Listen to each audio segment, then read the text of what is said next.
Meus caros, bom dia. Começamos hoje com o terceiro incêndio da Serra da Estrela, que parece que já foi dominado, mas atenção que dominado não quer dizer extinto às 3 da manhã, por aí.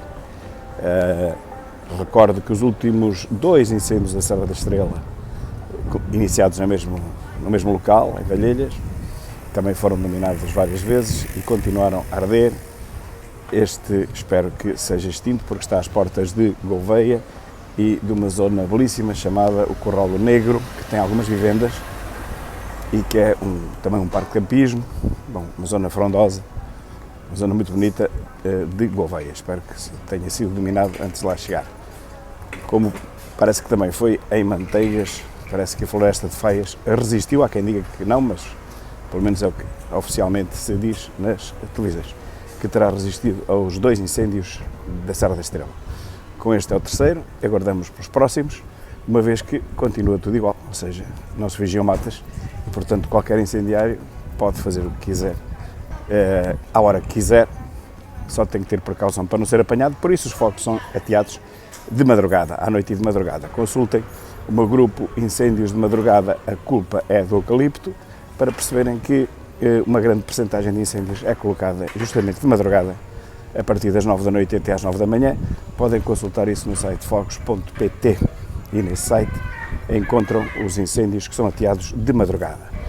Podem vir, portanto, com as alterações climáticas que quiserem. A verdade é que, por mais que o clima mude, não é de madrugada que se registram as temperaturas mais elevadas e, portanto, isso não serve de desculpa para os fogos serem ateados a essa hora. É, portanto, um caso de fogo posto, que eu ando a denunciar há mais de 20 anos e que finalmente vejo nas televisões ser debatido com todas as letras. Fogo posto. Não são negligências, não são causas naturais, é fogo posto. E felizmente que eu vi já ontem, nos principais canais de televisão portugueses, falar-se com todas as letras em fogo posto, pois é esta a causa de, pelo menos, por baixo, 98% dos fogos que existem em Portugal. Portanto, basta vigiar as matas que os incêndios terminam. O que acontece é que ninguém as vigia, vá-se lá saber porquê, dá a impressão que até interessa que os fogos existam, porque só assim se consegue distribuir milhares de milhões por muita gente, todos os anos.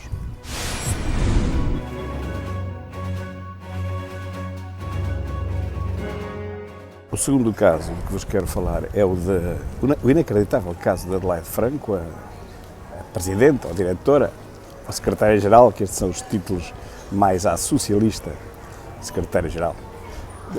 O do Gugu da ONU falaremos amanhã. Também é secretária-geral de uma organização socialista chamada ONU. Mas Adelaide Franco teve que se demitir, mais uma girl que se demitiu. Na mesma semana já é o segundo, que quer dizer que isto está a funcionar. Portugal está a higienizar-se muito mais rapidamente do que os socialistas pretenderiam. Aliás, eles pretendem que isto nunca mais se higienize, continue socialista. Falaremos disso também no terceiro ponto da crónica de hoje, sobre as mortes exacerbadas que há em Portugal, relativamente ao resto da Europa. Mas, ainda falando aqui da girl, que foi obrigada a demitir-se para dizer que ela foi despedida da empresa que era dela, que ela era sócia, e que era gerida pela filha. Não há maior. A coisa não pode estar mais conspurcada do que isto. Mas isso é normal para os socialistas. E, portanto, ela, sendo sócia de uma empresa, a empresa despediu-a, a gerente era a filha, portanto, a filha despediu a mãe, mas ela continuou a trabalhar para a empresa enquanto recebia subsídio de desemprego.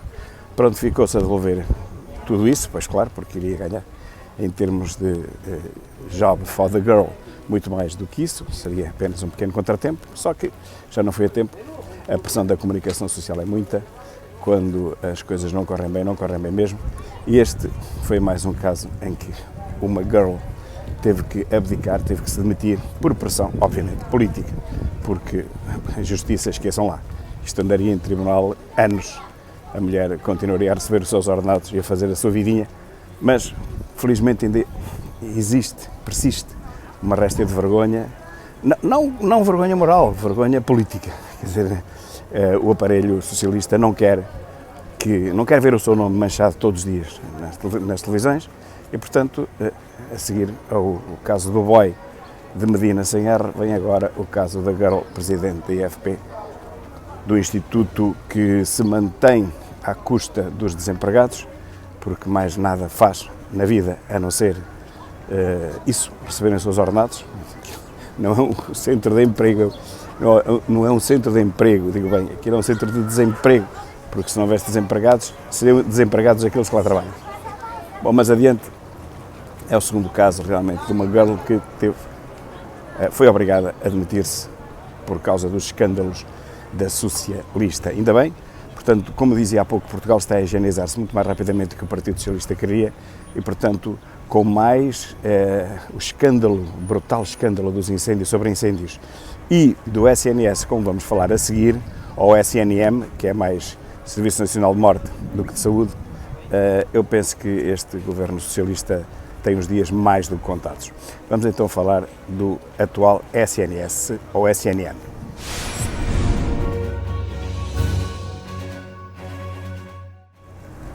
Bom, e sobre este SNM de morte, temos a dizer que Portugal é campeão da Europa de excesso de mortes relativamente ao esperado, com 23% acima do esperado, quer dizer, está a morrer mais um quarto da população do que o normal.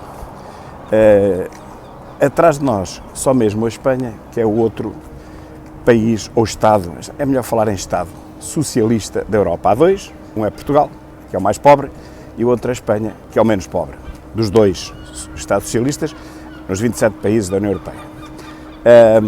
Portanto, sendo os dois socialistas, são os dois que apresentam o maior número de mortos acima do esperado. A média europeia é 6, qualquer coisa por cento, nós temos o quádruplo. Não temos um bocadinho a mais, temos 4 vezes mais gente a morrer do que o esperado. Acham que alguém se queixa?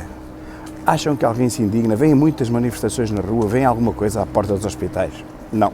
O que vem à porta dos hospitais é ambulâncias a descarregar doentes que não têm consultas, que ficam lá o dia inteiro e que têm que ficar lá as ambulâncias à espera deles porque nem camas há. Portanto, os doentes ficam deitados nas camas, nas macas, melhor dito, das ambulâncias que os transportam para os hospitais o tempo que for preciso. Ficam as ambulâncias retidas, ficam os bombeiros retidos e ficam ali os doentes à espera de serem vistos. Coisa que pode demorar entre 12 a 24 horas. Bom, e depois fica tudo muito admirado porque não se percebe. Os grandes estudiosos, especialistas de tudo que é em Portugal, ninguém percebe porque é que morre 4 mais vezes pessoas em Portugal, 4, do que morre na média da Europa. E, aliás, quando a seguir é a Espanha, o tal segundo país socialista. Mas eu explico. É que nós tivemos provavelmente o pior ataque à pandemia de toda a Europa, ao contrário do que nos foi garantido. Países que foram muito mais permissivos do que nós acabaram por apresentar o mesmo número de mortes. Estávamos com receio imenso que o SNS colapsasse na pandemia. Bom, agora não há pandemia e agora é que o SNS colapsou e ninguém fala nisso. Ninguém está preocupado com o colapso do SNS, estavam preocupados era com o colapso do SNS por causa daquela doença. Se for por causa de outra, ele está mais do que colapsado e não vejo ninguém preocupado, minimamente preocupado com isso. Então, durante a pandemia o SNS não colapsou, que era o perigo do país acabar. Acabou a pandemia, acabou estatisticamente, ou melhor, administrativamente, pois estatisticamente e de facto a pandemia está mais forte que nunca, continuam a morrer muito mais gente do que morreu o ano passado pela mesma altura, em que estávamos confinados ou a sair do confinamento, mas isso ninguém quer saber. Portanto, o papão, o pânico maior na altura acabou e agora morre muito mais gente, chega a morrer 12 a 18 vezes mais gente do que morria antigamente por Covid, mas acabou. Por decreto terminou a doença, aliás, como aconteceu um pouco em todos os países da Europa, percebeu-se que aquela é uma doença como as outras, é mais uma, entra no catálogo, se havia 155 vírus, passa a haver 156 e tem que ser encarado como tal, como eu sempre disse que teria que ser, porque senão a economia colapsava e colapsou. Embora não se tenha ainda dito isto formalmente, a verdade é que a economia portuguesa colapsou. Nós nunca mais vamos chegar aos níveis de pré-pandemia, até porque agora não há ninguém para trabalhar na hotelaria. Portanto, a hotelaria, mesmo com clientes, e com muitos clientes, eu sou testemunha disso, estou aqui num dos sítios onde há mais turismo, no Algarve, e vejo que todas as lojas pedem funcionários e não há. Portanto, os que há são indianos, são brasileiros, 90% são brasileiros, e depois agora há indianos e há desses países que eu nem sei, que eu não lhes pergunto, não é? Mas vê-se perfeitamente que são desses países orientais, e portanto as pessoas que trabalhavam na hotelaria, não sei onde é que trabalham agora, a verdade é que eles não estão cá. Para onde é que foram as pessoas que trabalhavam antigamente na hotelaria? Pois, lá está o tal mistério. E agora vem em catadupa às dezenas, às centenas. Eu não acredito que esta gente esteja toda legal, pelo contrário, porque isto digamos, é portas abertas. Bom, mas eu digo assim, se não fossem estes, a maior parte dos restaurantes, a maior parte dos hotéis estariam fechados. Isso não há dúvida, eu falo com as pessoas, com os proprietários, e eles dizem-me, não, mas isto... Bem, mas não é só aqui, em Espanha é igual. Agora, a Espanha é um país que ainda se pode considerar um país rico. Portugal é dos países mais pobres da Europa. Tem tudo de pior que os outros têm, e tem uma coisa muito pior que os outros não têm, que é o socialismo, que nos impede de enriquecer. Temos turistas, temos a faca e o queijo na mão e não conseguimos cortá-lo porque não temos quem o corte, não temos gente que queira trabalhar. Se não forem os nepaleses, se não forem os indianos, os portugueses não há quem trabalhe na hotelaria, mas não é só na hotelaria, também não há quem trabalhe na construção civil, e dizem-me um pouco por todo lado que não há quem trabalhe, mas é lado nenhum. As pessoas estão em casa, não sei o que é que estão a fazer, mas é verdade, e não sei como é que sobrevivem, nem quero perguntar isso, porque já sei qual é a resposta, e pronto, e é isto, é a economia paralela, é o biscate, é a contrafação, é vender material marado, é vender outro material proibido de se vender, e as pessoas vivem disto. Ainda por cima recebem subsídios do Estado, como temos visto nos últimos vídeos. Bom, então nós temos 4 vezes mais sobremortes do que a média da Europa, e alguém tinha que responder por isto, em qualquer país civilizado. Não é o caso. Aqui, em Portugal, ninguém responde por coisíssima nenhuma. Morrer 4 vezes mais do que a média parece ser uma coisa que não importa, não interessa a ninguém, nem sequer é notícia. Saiu uma pequena notícia no Correio da Manhã, eles fizeram uma infografia com isso, e por acaso muito bem feita, que mostra, eu já publiquei, mas vou publicar outra vez, que mostra desde o ano passado o número de pessoas que têm morrido a mais do que o esperado e o número de pessoas que têm morrido alegadamente, e eu digo alegadamente porque nunca ninguém saberá se este número é verdadeiro ou não, mas alegadamente, segundo a DGS, com Covid. Não é por Covid, mas é com Covid. Já ninguém fala na Covid, mas a verdade é que os números continuam lá.